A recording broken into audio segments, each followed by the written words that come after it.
नमस्कार, आप सभी का स्वागत है आपके अपने YouTube चैनल फिजिकल एजुकेशन अड्डा के ऊपर, जहां पे आपको लगातार स्पोर्ट्स की हर प्रकार की अपडेट लगातार मिलती रहती है।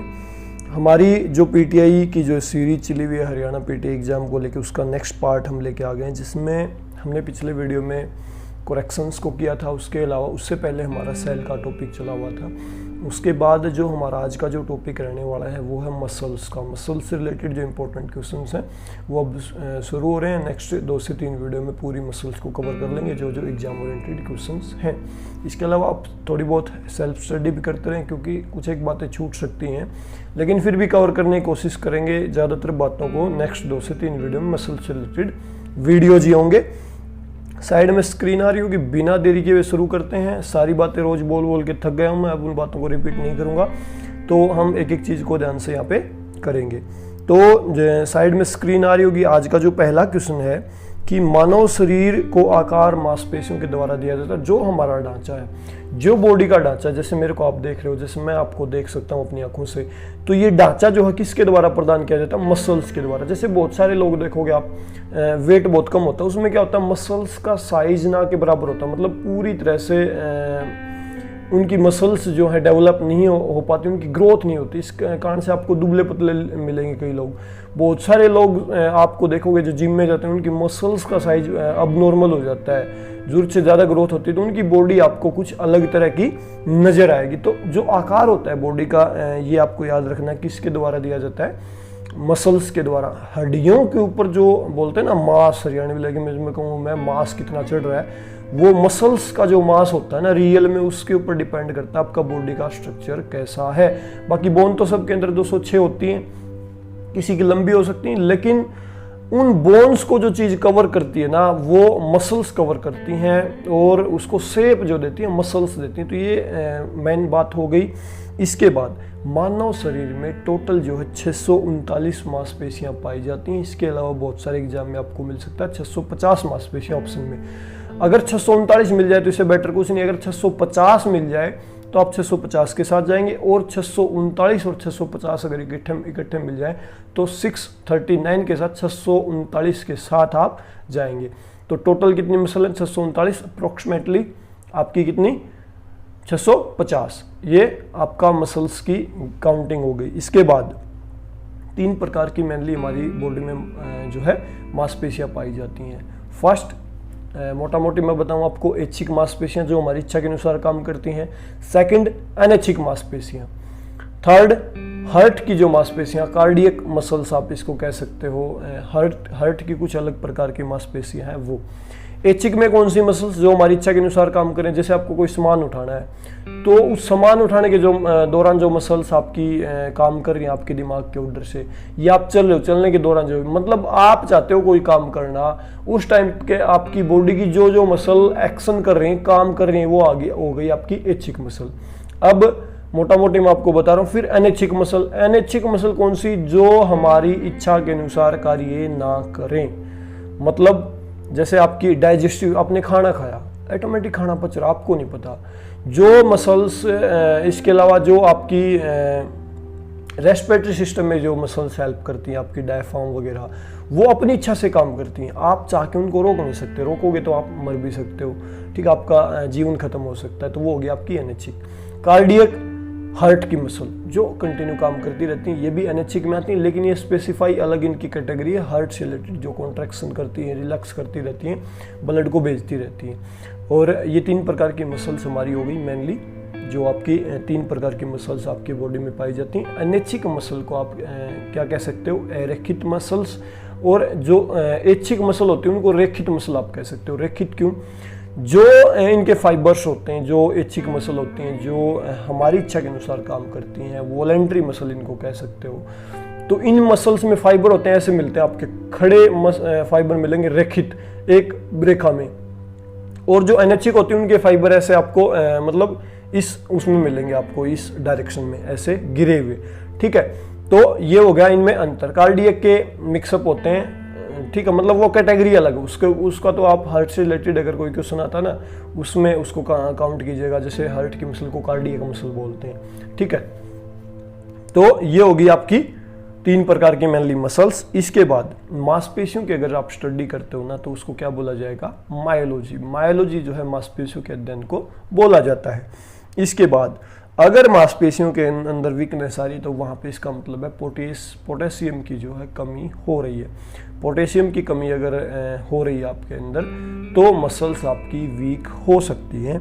इसके बाद मानव की सबसे लंबी जो मसल है वो होती है सार्टोरियस मसल, जो हिप्स के पीछे से निकलती है नीचे तक जाती है। तो सबसे लंबी जो मसल है वो होती है आपकी सार्टोरियस। इसको टेलर मसल भी जो है बोला जाता है। टेलर मसल या लंबी मतलब टेलर, टॉल, ठीक है, इसीलिए इसको टेलर मसल भी बोला जाता है। और लंबी सार्टोरियस। इंपॉर्टेंट क्वेश्चन आपके एग्जाम में आ सकता है।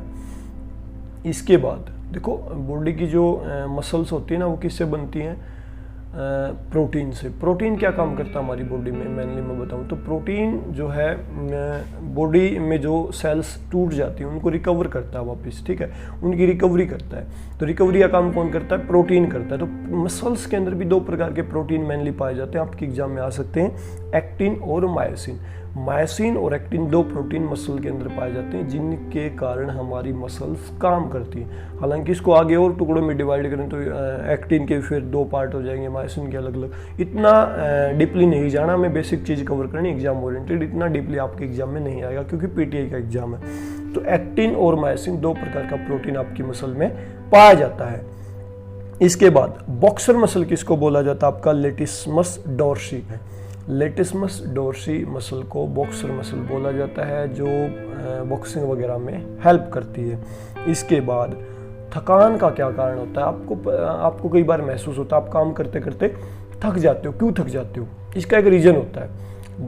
जैसे प्लेयर प्रैक्टिस कर रहा है, कुछ घंटे प्रैक्टिस के बाद थकान हो जाती है, उसको नींद आने लगती है, तो उसका एक कारण होता है मसल के अंदर लैक्टिक एसिड का जमाव हो जाता है, वहाँ पे ऑक्सीजन की सप्लाई रुक जाती है। क्योंकि हम काम किसकी मदद से करते हैं, जो खाना खाते हैं वो पचता है, वो एटीपी में कन्वर्ट होता है, वो मसल्स में जो है जाके जमा हो जाता है और फिर उस एनर्जी को यूज करने के लिए एटीपी को वहाँ पे ऑक्सीजन की जरूरत होती है एटीपी को एनर्जी में तोड़ने के लिए।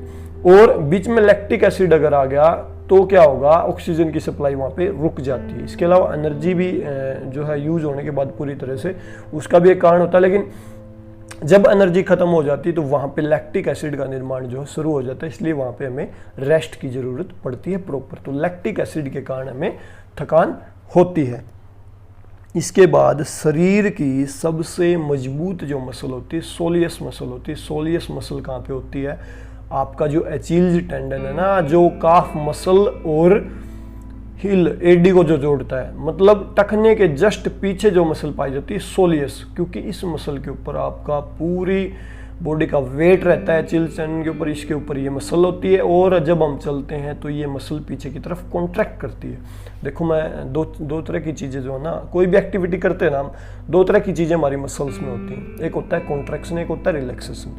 कॉन्ट्रैक्शन क्या होता है, जैसे मेरे को हाथ बेंड करना है ऐसे, तो यहाँ पे जो मेरे हैंड की मसल है ना वो कॉन्ट्रैक्ट कर रही है, ठीक है, पीछे वाली मसल रिलैक्स कर रही है। अब इस हाथ को मेरे को वापस जो ना बेंड हो गया, अब इसको सीधा करना, तो पीछे जो मसल है वो कॉन्ट्रैक्ट करेगी, खींचेगी इस हाथ को पीछे की तरफ। तो वो जब कॉन्ट्रैक्ट करती है, साइज में छोटी होती है, तो ये ऊपर हो जाता है। तो सोलियस मसल, जैसे ये हमारा पैर है, सोलियस मसल जब कॉन्ट्रैक्ट करेगी पैर ऐसे जाएगा, फिर कॉन्ट्रैक्ट करेगी फिर पैर से, पूरा जो बॉडी का वेट है इसकी वजह से हम आगे चल पाते हैं, पूरी मदद करती है। हालांकि अलग अलग मसल्स का जो ग्रुप होता है वो हेल्पफुल होता है, कोई भी एक्टिविटी, जैसे नी के ऊपर से बैंड करते हैं चलते हुए, तो वहाँ पे हमारी जो हैमस्ट्रिंग मसल है वो हेल्प करे, मतलब ग्रुप। लेकिन पंजे के ऊपर जब पूरी फोर्स पड़ रही होती, सारा वेट बॉडी का पड़ रहा, तो वहाँ पे सोलियस मसल काम करती है। तो सबसे मजबूत जो मसल होगी आपकी सोलियस मसल, मैंने एग्जाम्पल के साथ आपको बता दिया। इसके बाद थ्रोइंग मसल के रूप में पेक्टोरलिस मेजर्स को जाना जाता है, जो हमारी चेस्ट के अंदर मसल होती है पेक्टोरलिस मेजर्स, क्योंकि हमें कुछ फेंकना होता है तो ये मसल वहाँ पे कॉन्ट्रैक्ट कर रही होती है। यहाँ पे 2 मसल होती हैं, पेक्टोरलिस मेजर और पेक्टोरलिस माइनर, जो इसकी हेल्प करती है। तो पेक्टोरलिस जो मेजर मसल है उसको थ्रोइंग मसल भी जो है बोला जाता है। इसके बाद सार्टोरियस मसल को टेलर मसल बोला जाता है, मैंने पहले आपको बता दिया। इसके बाद मलखम या राइडर मसल अडक्टर मसल को बोला जाता है। अडक्टर मसल होती है हमारी जांग के अंदर। मलखम एक प्रकार की एक्टिविटी होती है जिसमें जो ना एक डंडा लगा तो उसके ऊपर चढ़ना होता है। जिसने अगर नागपुर से किसी ने भी पेड कर रखी होगी तो वहाँ पे एक्टिविटी करवाते हैं। बाकी हरियाणा या दिल्ली वगैरह यूनिवर्सिटी में ना के बराबर होती हैं। तो वहाँ पे अगर आपको ऊपर चढ़ना तो वहाँ पे अडक्टर मसल जो है आपकी हेल्प करती है, जो जांग के बीच में होती है। इसके बाद लिफ्टर मसल के रूप में डेल्टोइड मसल को जाना जाता है। डेल्टोइड मसल हमारी शोल्डर की मसल है। कुछ भी हमें ऊपर उठाना है तो ये मसल यहाँ पे कॉन्ट्रैक्ट करती है। तो ये जो हमारी मसल है डेल्टोइड, ये हमारी लिफ्टर मसल कहलाती है। तो ये थे आज के इम्पोर्टेंट क्वेश्चंस मैंने कवर किए, कोशिश की आपको समझाने की इजी लैंग्वेज में। आपको कैसे लगे आप कमेंट करके ज़रूर बताएं। अगर अच्छे लगे तो आप हमारे वीडियो को लाइक कर सकते हैं, शेयर कर सकते हैं, लगातार बने रह सकते हैं, चाहे कुछ भी ना करें, सुनते रहें। बी पॉजिटिव के थोड़ी बहुत सेल्फ स्टडी करते हैं। बाकी पूरा सिलेबस आपको वीडियोज़ के द्वारा हम कवर करने वाले हैं। आज हमारा 16 जो पार्ट नंबर था हरियाणा पेटे से रिलेटेड वो कंप्लीट हुआ। सीरीज लगातार बढ़ रही है, एक वीडियो करके हम 16 तक आ गए हैं। हर वीडियो में 15 से 20 क्वेश्चंस को हम कवर कर रहे हैं और आपका कुल मिला के रिस्पॉन्स ठीक आ रहा है। तो अभी के लिए इस वीडियो में इतना ही। बने रहे हमारे साथ, इसी प्रकार के वीडियोज़ लगातार आते रहेंगे। अब धीरे धीरे टफ टॉपिक्स की तरफ हम जा रहे हैं, तो धीरे धीरे कवर होंगे सारे टॉपिक्स। आप बेफिक्र रहें, चाहे आपके साइकोलॉजी के टॉपिक हो, कोई भी टॉपिक हो, एक भी टॉपिक को नहीं छोड़ेंगे। इंपॉर्टेंट जितने भी टॉपिक्स हैं कवर करेंगे। नेक्स्ट वीडियो में मसल्स हमारी कंप्लीट हो जाएगी। इसके बाद नेक्स्ट जो भी हमारा टॉपिक्स होंगे उनको हम कवर करेंगे 1 बाय 1। तो अभी के लिए इस वीडियो में इतना ही। वीडियो को लास्ट तक देखने के लिए आप सभी का बहुत बहुत धन्यवाद। Thank you.